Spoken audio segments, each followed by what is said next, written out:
Guys, I'm pretty pumped. I just finished some League play. I've got a beer. Let's talk VR. And why you should be as excited as I am. Like, I'm pretty pumped right now. It starts with a story. I've been in VR since 2016. Like, that's when I got introduced to it. That's when I got excited about it. And it's been a blast ever since. What I look for, it's kind of two things, right? I like ecosystem changes. I like wide sweeping things. And do you know why I like that? It's because, ever hear the phrase, a rising tide lifts all boats? That's what I live for. When I see something like this will change everything, like highly unlikely, nothing ever really changes everything for the most part. But I look for when the tide rises, because when the tide rises, everybody rises. Back in 2016-ish, 2017, 2018, you got your HTC Vives, your Rift CV1s. They all require cables. They all require sensor setups in some fashion. They all require something. And then that tide starts to rise, and you have the Oculus Quest 1 at the time. And you have standalone VR. And what a tide that rises, right? That changes the game. That makes things more accessible, more palatable, and more friendly. More people can get in. Then you have the Valve Index, and it's $1,000. It's a freaking $1,000 for a headset. And not only is it $1,000, but if you want to use it to its max capabilities, we're talking like 122 refresh rate, 144 experimental, whatever it is. You also need a pretty heavy-duty computer, right? Yeah. But people bought it. In fact, Valve Index stays, and I'm sure it's based on price a little bit, but it stays at the top seller list almost all the time.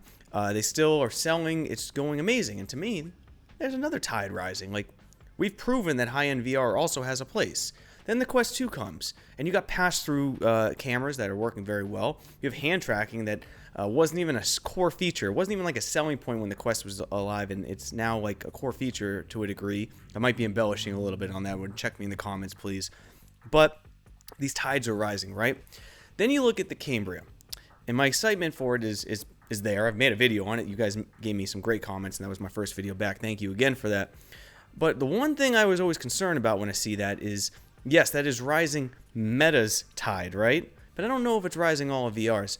But that's when Pico comes in. You might know Pico's event is on Thursday, the 22nd of this week. We don't know what they're doing. We don't know what they're announcing. So I'm going to say everything here is rumor mill. But the rumors would suggest that they are going to announce two different headsets. They're going to be announcing the Pico Neo 4 and the Pico Neo 4 Pro. Both these you would expect to rival the Quest line. So you have the Pico Neo 4, or whatever they're calling it, would rival the Quest 2. And you have the Pro rivaling the Meta Quest Pro. Both these being prosumer headsets with reportedly the rumors of pancake lenses, which I love how we're getting closer to the goggles, like the really slim form factor goggles. I think that's just amazing. You have the RGB pass-through, which was, I can't wait. Eye tracking, face tracking, automatic IP adjustments. You know, that's very useful for a lot of people. For me, I just close them as close as possible. But when you're showing VR, you want IPDs to be automatically adjusted. You just don't understand how good of an experience that adds, right? And I'm ranting about all this and why I'm so excited, because to me, this is the next rising tide. You now have someone going directly competing with Meta, not only on a price standpoint, TBD, we don't know if that's true or not, but a form factor, a feature factor.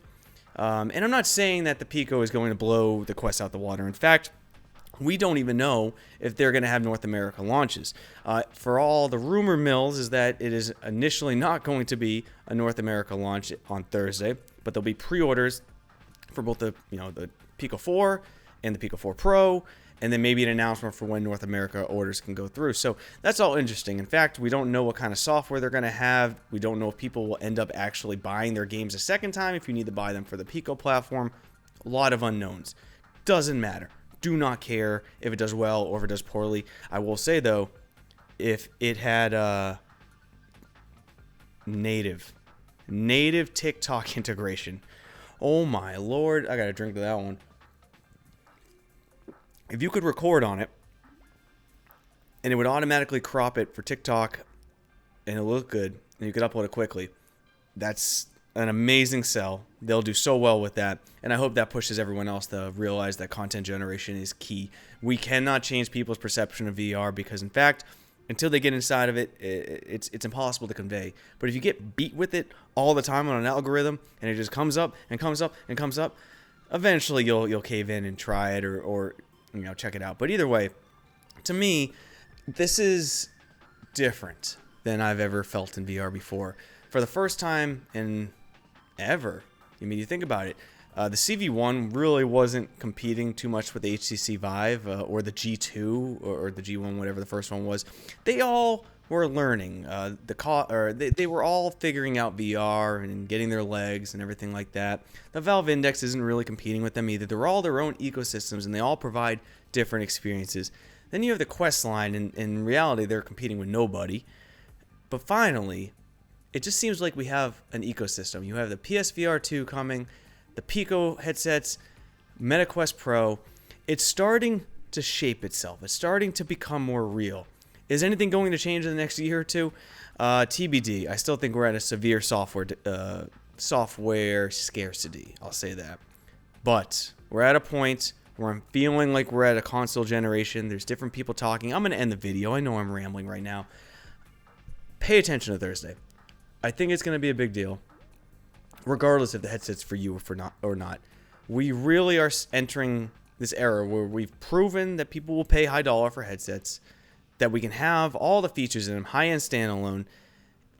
We just need the software to back it and the use case for people to do it. I don't know what it will take, but I'm excited. So feel good video, guys. Much love.